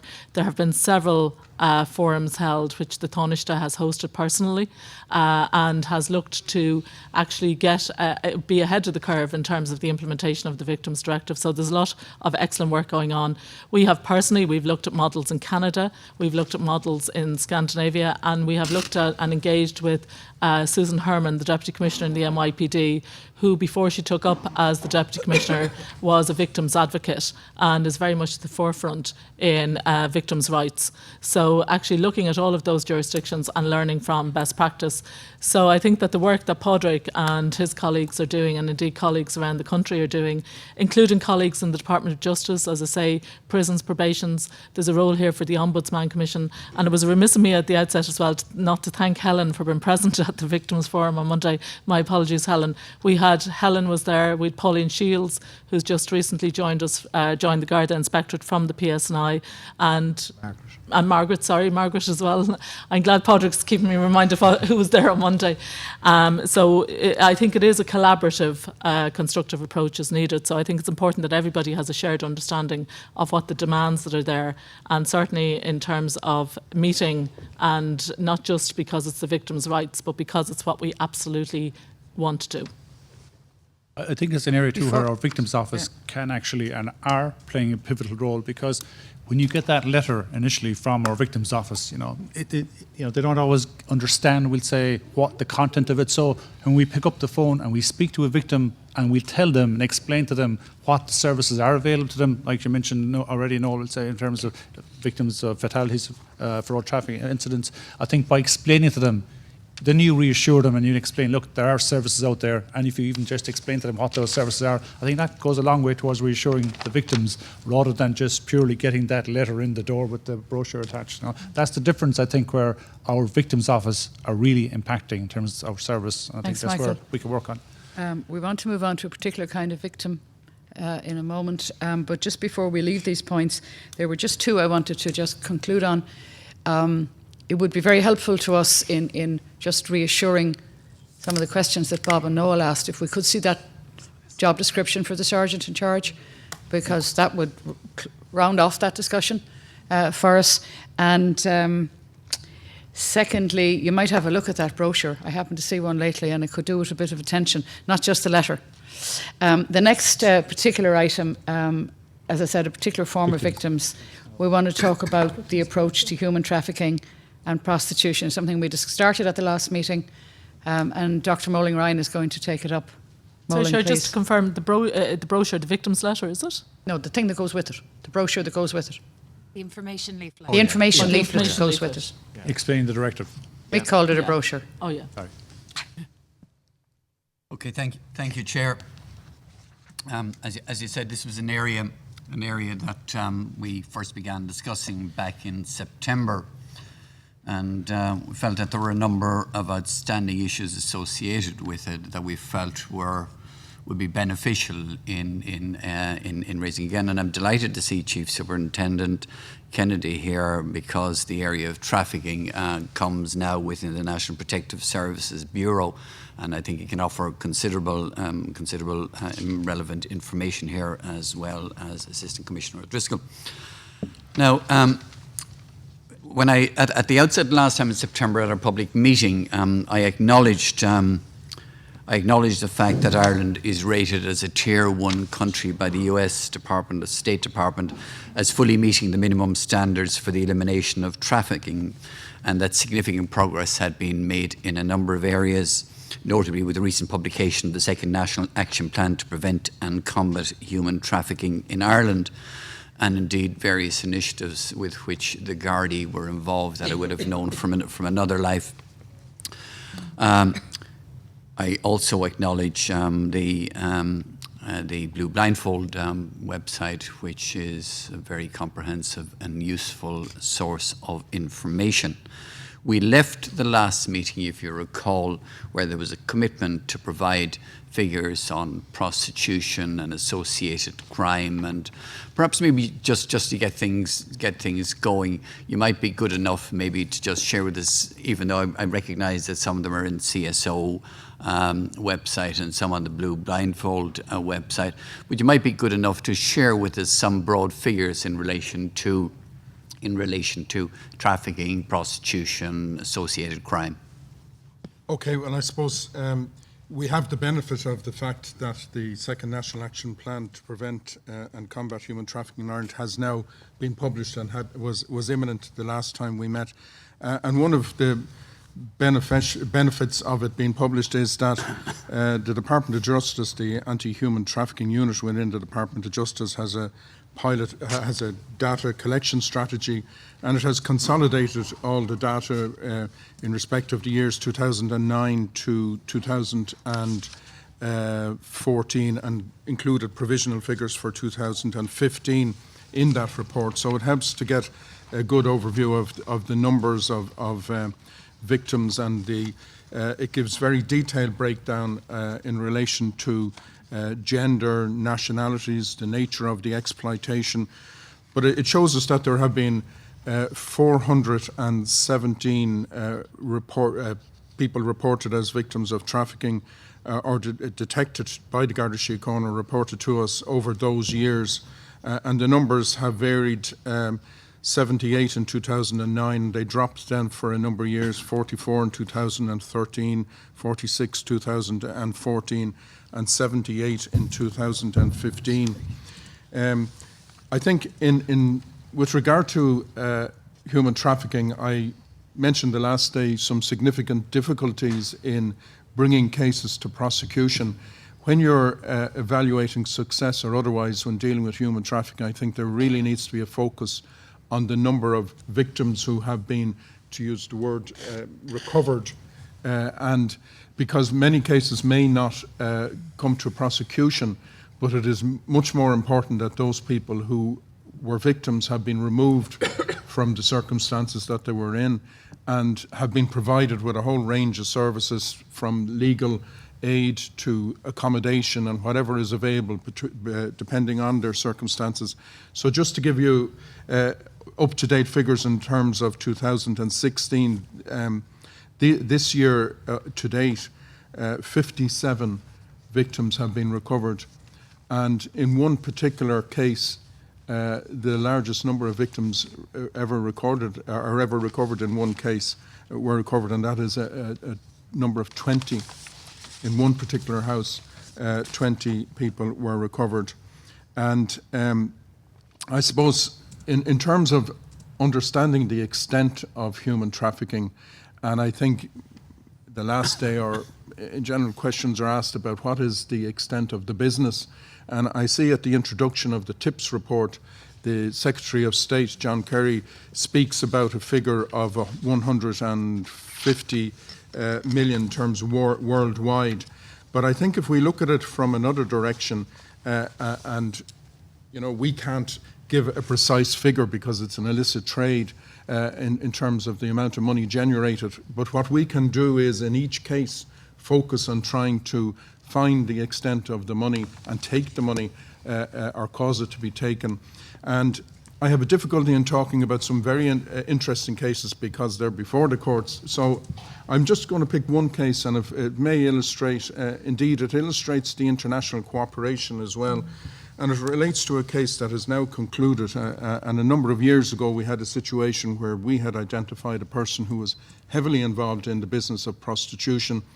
And that person fled the country because of the extent of law enforcement pursuit of him, and he set up business in Wales. And he was eventually convicted in the Crown Court in Cardiff, and his wife and his daughter were also convicted. But we assisted the Serious Organised Crime Agency who worked with us, and while he was sentenced to, I think, 7 years, and we couldn't find some of the money he made, there was a court order which ordered him to pay the equivalent of €2.2 million. But in lieu of that, he was to serve an additional 10-year sentence if he failed to pay that. Now, his money had moved out of Ireland. Properties were recovered or found in Bulgaria, Mozambique, 4 houses in Wales, houses in South Africa, 2 Mercedes cars. He had 70 mobile phones. But another interesting dimension of this case, which brings in the non-government organisations, is that we had the assistance of Ruhama in dealing with some victims, and it was going to be very difficult for them to offer evidence. And a facility was arranged whereby those 6 or 7 women were in a courtroom in Dublin in which a judge sat and were available to give evidence to the court in Cardiff if the need arose. And as it turned out, that need didn't arise. But again, it shows the extent of the international dimension. It shows how we need to bring the non-government organisations. I very much appreciate that particular context, but I want to move on to a couple of specific areas, and particularly that issue which does cause a concern. I'm sure it causes you a concern as well. We had 79 initiated investigations for trafficking in 2014, 91 in 2015, and yet we have a single recorded successful prosecution for trafficking in that period here, recognising that your case eventually ended up in Wales, and that's where the conviction. I recall just a newspaper report in the last week or two about a man due in court in connection with human trafficking by criminal gangs. But does it cause you concern that here we have had 170 investigations or trafficking initiated over the past 2 years, and the number of prosecutions are in single figures? Well, first of all, you must realise, and just as happened in this case, a prosecution took place in another jurisdiction, and I can think of prosecutions which took place in Romania where the victims were being abused and was labour exploitation in the agricultural industry. All the evidence came from Ireland. The prosecution took place in Romania. The convictions took place in Romania. I can also tell you about a case where we worked in conjunction with the UK authorities and identified a person who was the most prolific child trafficker in Europe at the time, a number of years ago, arrested in the offices of the Garda National Immigration Bureau in Burkey, was suspected to have trafficked over 100 children into the Netherlands alone. Within 2 days of arresting that person, the police from the Netherlands were in my office. An extradition process arose, and that person was ultimately convicted in the Netherlands and received a sentence of 6.5 years. another person who had accumulated significant assets and had built hotels, I think, from the benefits of trafficking. I can tell you that I'm listed as a witness in a case where a trafficking case which is due to be heard in January, and I think that case is with us for 4-5 years maybe. Certainly, I recognise the multi-headed and difficult situation faced in investigating trafficking, but it has been suggested by some sources that this complexity and difficulty means that Gardaí instead pursue prosecutions in respect of prostitution, living on earnings of prostitution and brothel keeping, rather than going with the full-blown investigation of trafficking? Well, I think it's important here to distinguish the role between the Garda Síochána and the prosecution service. We submit a file, and that file will often contain the evidence that we can gather in relation to human trafficking. And we've had many discussions with representatives of the DPP's office where we would be trying to push for a human trafficking charge, but we have to accept that the nature of the evidence involved is more likely to secure other convictions, and therefore a decision may be made by the DPP to pursue those other charges, and a number of people have been convicted of very serious charges, and they can include, if it's sexual exploitation, it can be rape, for example, can be the charge that will be pursued rather than the trafficking charge. The evidence may be a lot easier to produce in relation to rape, but the evidence in relation to trafficking may involve an inability to bring witnesses from another continent and an inability to bring them before the courts. So those sort of difficulties can arise. So it's not necessarily that we're not pursuing the trafficking, it's just that having submitted the file, the decision of the DPP is that the best hope at getting a conviction or a prosecution and a conviction following that is to pursue those other charges. Can I pursue a further area? And I know I wanted to spend some time on National Protective Services Bureau, but time may be against me. But one of the areas that I did mention in September was the issue of establishing a relationship of trust with victims of human trafficking, and that's vital in terms of your role as investigators. And I'm particularly conscious of the whole issue of assaults and other types of offence against sex workers, which very often comes in the context of, within that context of human trafficking. Can I raise one particular issue, which I've taken, say, Ugly Mugs and IE's represent as an online safety scheme for sex workers. And what they maintain is that the number of crime incidents reported to them by sex workers has been rising hugely in recent years. So they have stated that 718 crime incidents were reported to them up to 20th of November this year, up from 605 last year and 509 in 2014. And many of these, they maintain, are serious crimes involving assault, sexual assaults, robberies and instances of exploitation, including trafficking. And they also maintain that less than 1% of those crime incidents are reported to Garda Síochána. Firstly, what I'd be interested, and they said that they've sent detailed reports to Chief Superintendent Kennedy's organisation, the Garda National Protective Services Unit. But what I'd be interested in is the extent to which you see there's a veracity in such allegations, and recognising also that you can only deal with the allegations and something that's presented to you. But do you feel there's some accuracy in that?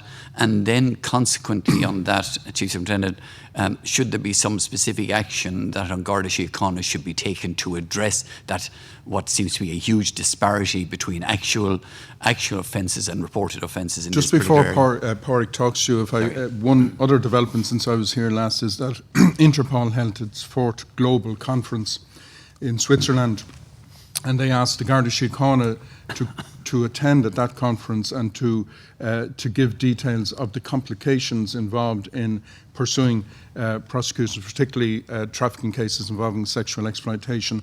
And representatives, by the way, of Ugly Mugs attended that conference as well, and so it was a very interesting discussion. But I'll hand you over to Pádraig. Yeah, Thank you. We have engaged with Ugly Mugs and extensively, and the superintendent and the sergeant have spent quite a considerable amount of valuable Garda time dealing with Ugly Mugs and engaging with them, and also engaging with the Sex Workers Alliance of Ireland, who we work closely with. In order to make a complaint, we need the evidence, and we need to engage with the victim, and once we engage with the victim, then we can take the proceedings forward. So intelligence is one thing, but evidence is the other piece. I recognise that, but surely the issue is trust, and I recognise all the background, because there may be issues in terms of status and so on. Yes. But I recognise all of that. There would appear to be, though, coming from this, that there's a significant issue of a lack of trust by this group with the Gardaí. And for example, if I might maybe just throw in, for example, in Northern Ireland, they've got I think a couple of sex work liaison officers in place who link between the PSNI and the sex workers with a view to addressing that issue of trust. We put a sergeant, we placed a dedicated sergeant to engage with Ugly Mugs to capture whatever complaints, intelligence. We've spent a considerable amount of valuable time at superintendent and sergeant level, and I have met Ugly Mugs myself, my own office. We've invested a lot of time with Ugly Mugs. Now they will have fed in details of alleged assaults, but in terms of the Gardaí as a whole, do you feel that there is the type of disparity that Ugly Mugs maintain between what would have been supposedly reported to them as violence, assaults, and all the other another number of associated offences, and the actuality? Do you think are their numbers accurate? Do you think it is not presenting itself as visible to us? Like, for example, the two types of where prostitution or sex workers engage.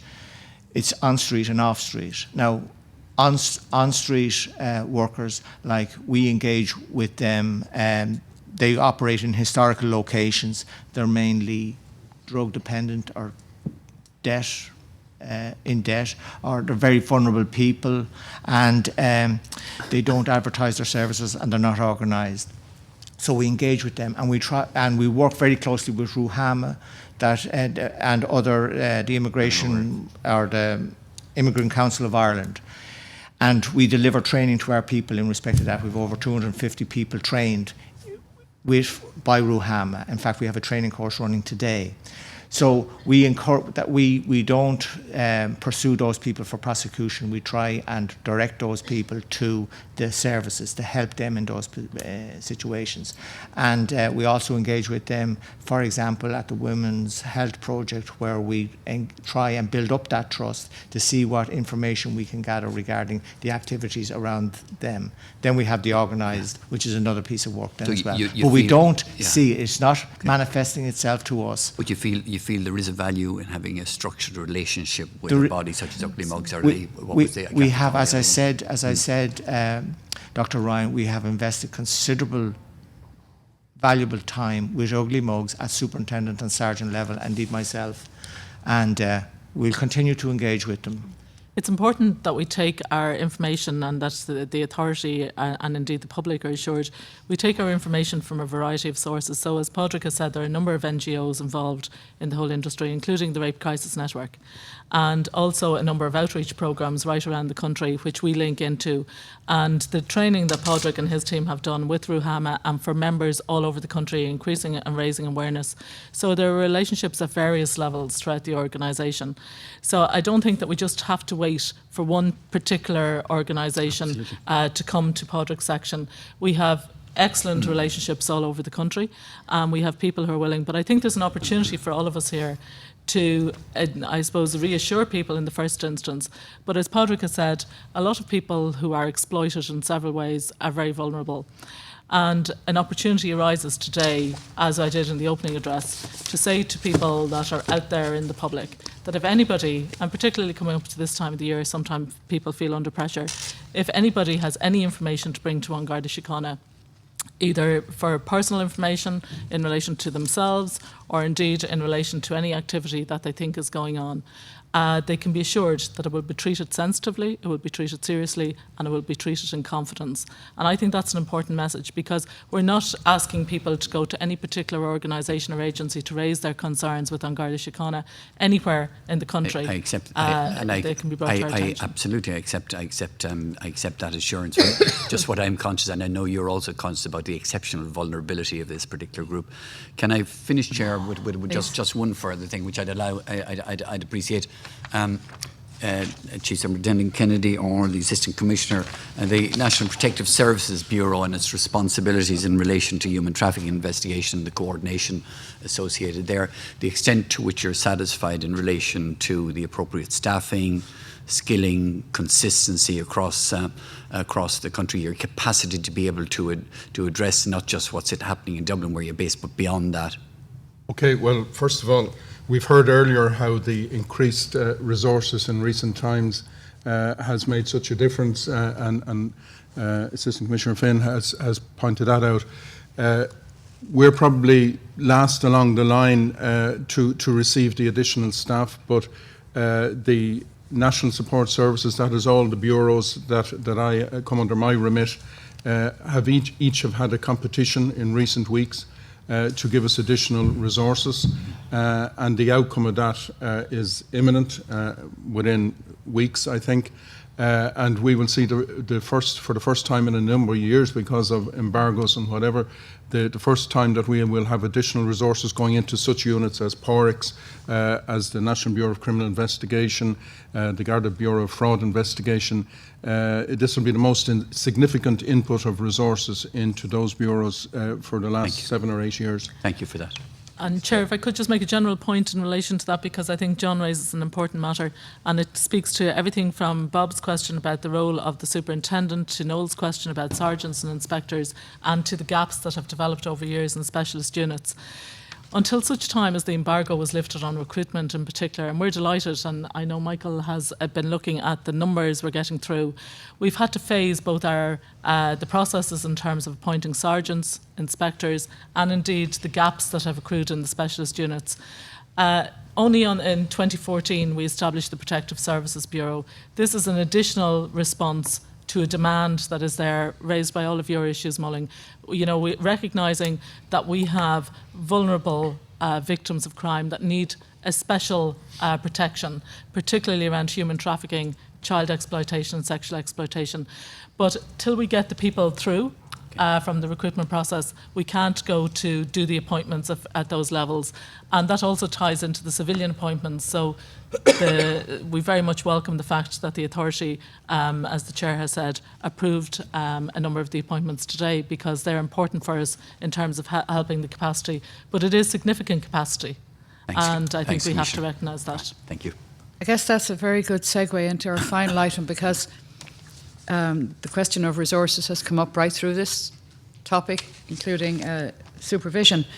And there certainly appears to be an issue around positions that are occupied by sworn Garda members that could be filled by civilians. And so Maureen wants to ask you some questions about that. Yes.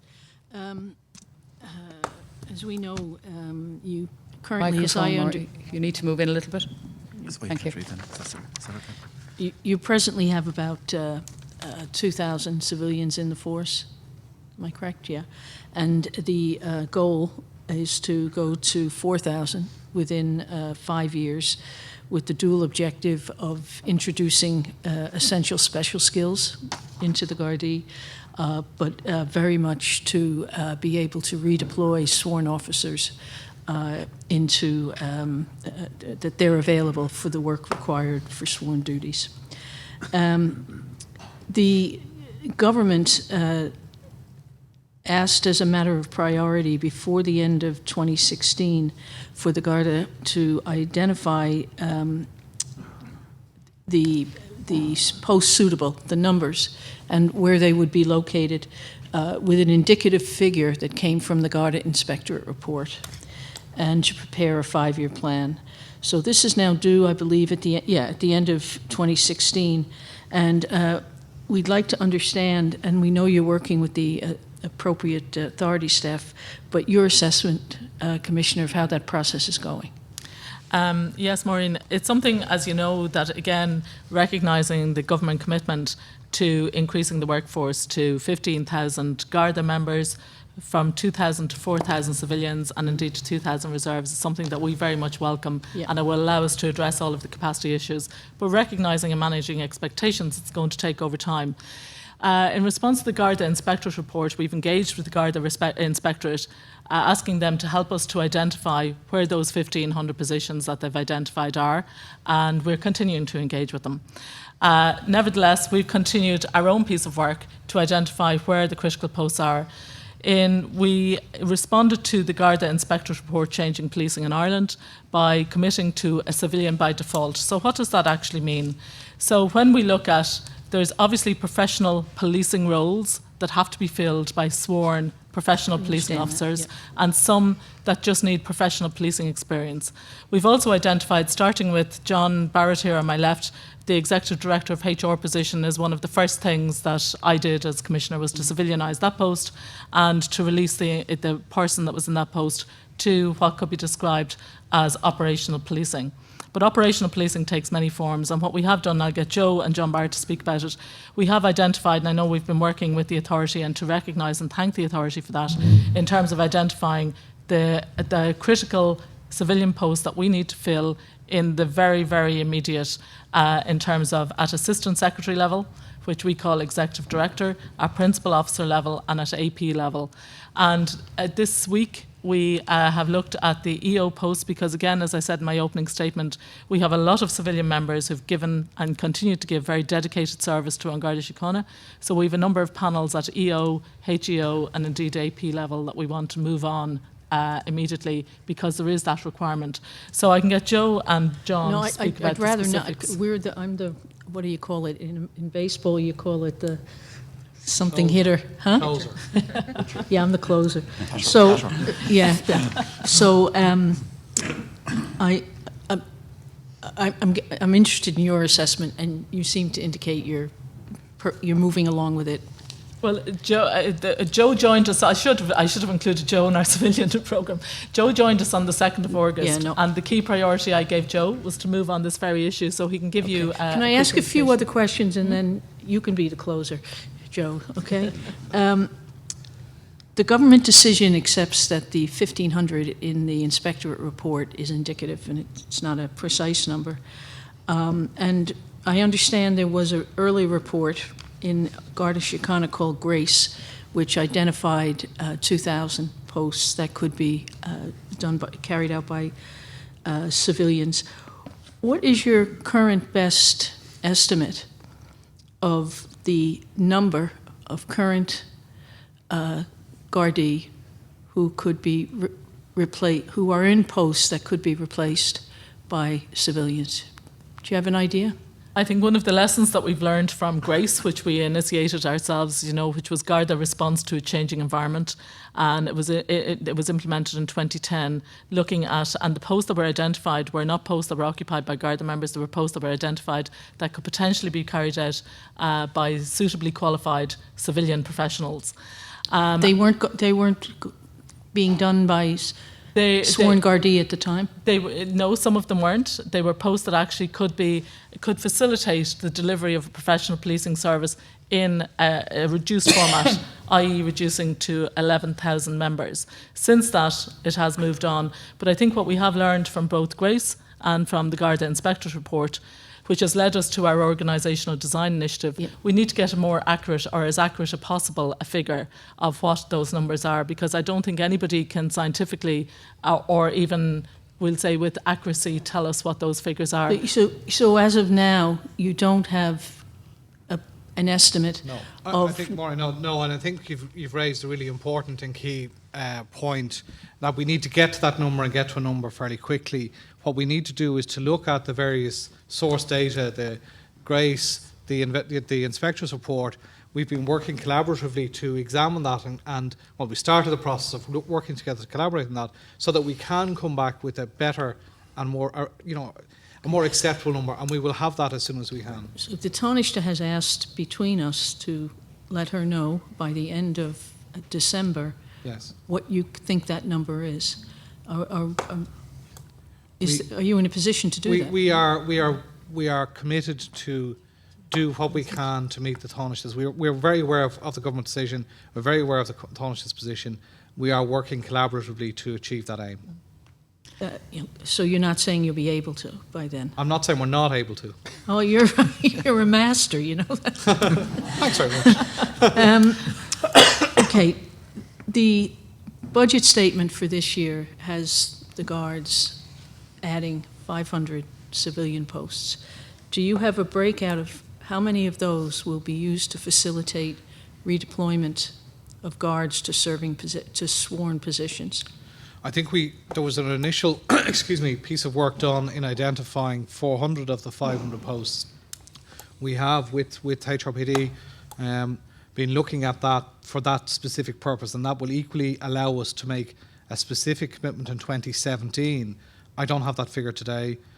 Hopefully we'll be in a position to provide that at our next meeting, but I don't have that figure today.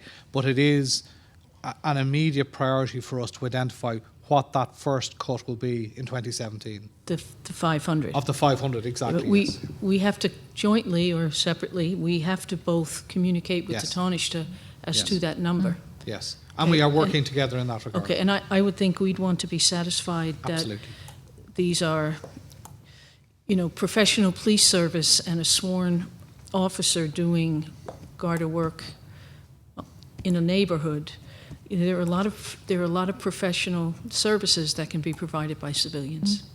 Absolutely. No, I absolutely recognise that, Maureen. And as I said, we feel that particularly in the context of the government and Taoiseach's commitments around that, being able to point to in 2017 what exactly that 500 will account for is a priority for us, and that's something that we will be doing. Would you be able to come back to the authority, the executive staff, before the next authority meeting, which is only a fortnight, I think, 3 weeks because of the Christmas, moving ahead because of Christmas? Would you be able to do that so that the authority can consider it in advance of the deadline we've been given by the Taoiseach? Yeah, we were hoping to have further meetings next week on this issue. So yeah. Okay. Absolutely. And one final question, if I could have a direct answer, please.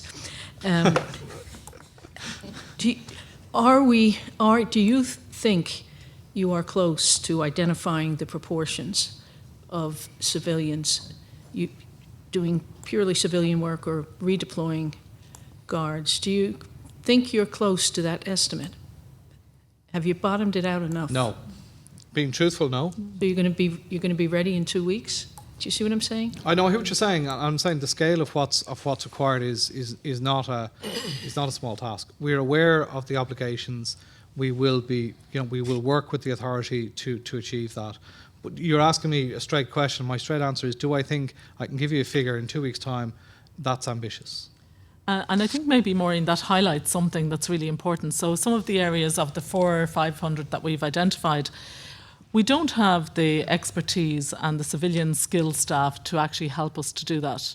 So we absolutely recognise that we need, we are a 16,000 moving to a 21,000 person organisation dispersed across the 26 counties, operating 24/7, 365. We do not have the level of skilled professional expertise that we need to produce the type of data that you're talking about. And we want to move to a situation where actually we can start employing those. So some of the posts that you helped us to approve today and that you approved for us today actually start taking us in that direction. I understand. Because that's important for us as well. Yeah, I just think that I understand that. And I know you have many priorities on your desk, but Joe, under your remit as well, this issue of civilianization and the perception there's resistance to it, as happened in other police forces internationally, and to primarily get more Guards on the street. I mean, or into specialized, highly specialized policing, not something a civilian can do. Absolutely. Roles is a priority. It's a priority for the government. It's a priority for the authority. So And just to echo, and a priority for An Garda Síochána. Okay, but you do have the inspectorate report and its breakdown of where you could have, and you do have the Grace report. So you've got significant inputs. And those inputs are going to be very valuable to us. So thankfully we have done that work.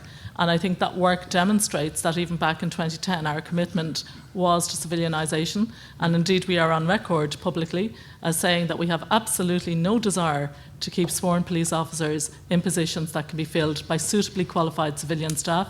And we very much look forward to working with the authority to ensure that we can attract and get those staff. And, you know, again, talking about numbers, we're absolutely delighted that the commitment is there to increasing our civilianisation. But just to maybe assure the authority members and indeed the public, you know, we have already implemented some of those recommendations. As I say, John's appointment as Executive Director of HR, Joe's appointment as CAO, and the expansion of the Garda Analysis Service. And now that the embargo, hopefully, has been lifted on recruitment for civilian members, because I think we have to recognise we didn't just have an embargo on recruitment for Garda members, we had an embargo on recruitment for civilian members. And I think moving in that direction, so I think you will find that we're absolutely committed to it, and as you quite rightly point out, we have actually made a lot of inroads in the time where the embargo has been in situ in terms of what we would desire in terms of civilian staff. All right, thank you.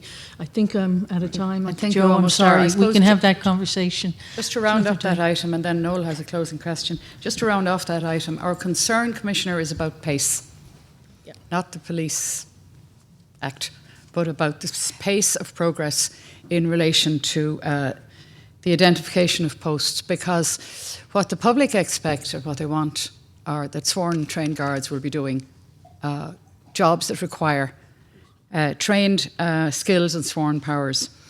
And, you know, the 1,500 number is out there now quite a long time, and it remains the valid number until you give us another one. So we do need to see progress on that. And also, I think, you know, we haven't found ourselves being able to progress maybe the consideration of civilian appointments as quickly as we would have liked.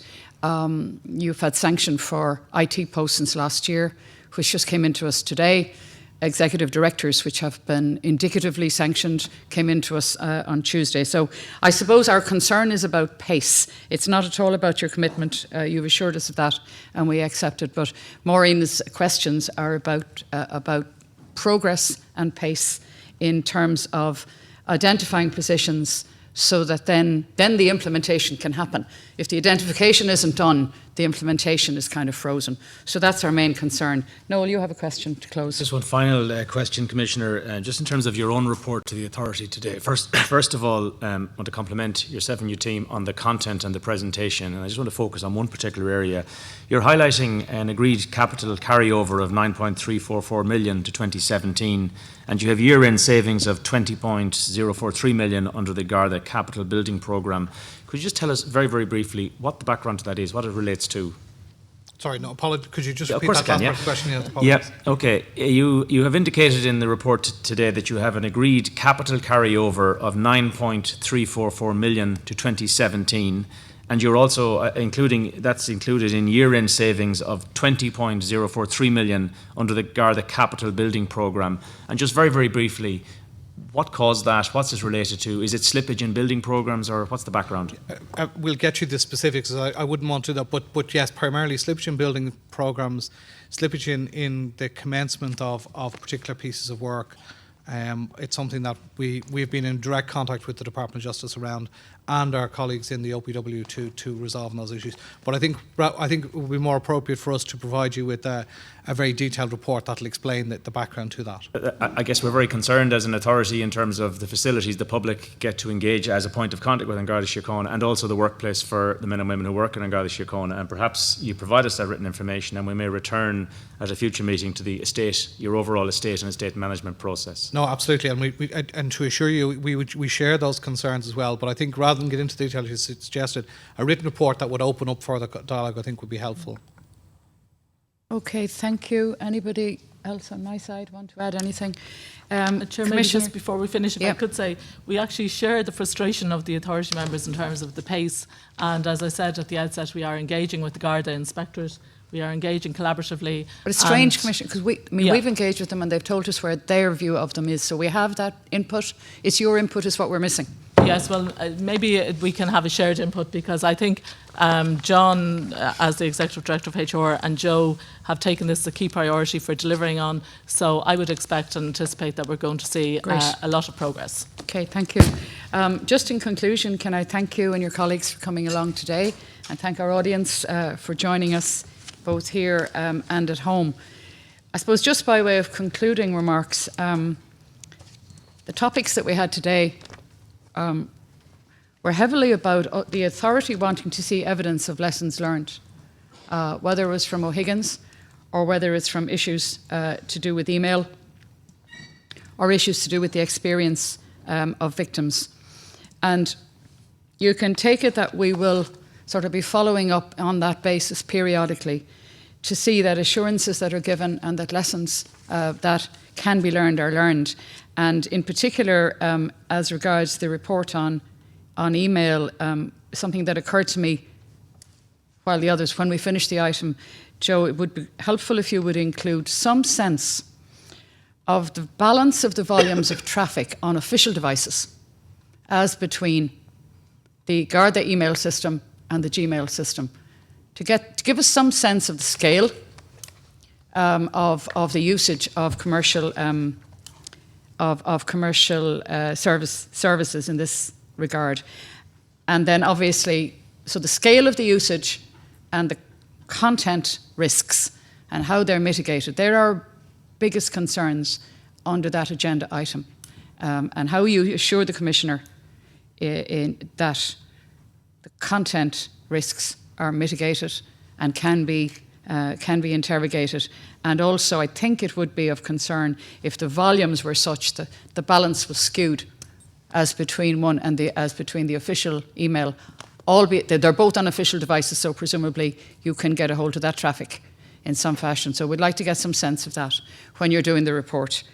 So with that, can I again thank you, and we're adjourned until I think it's about the 14th of December for the authority meeting, and the 4th week in February for the next meeting in public. Thank you very much indeed.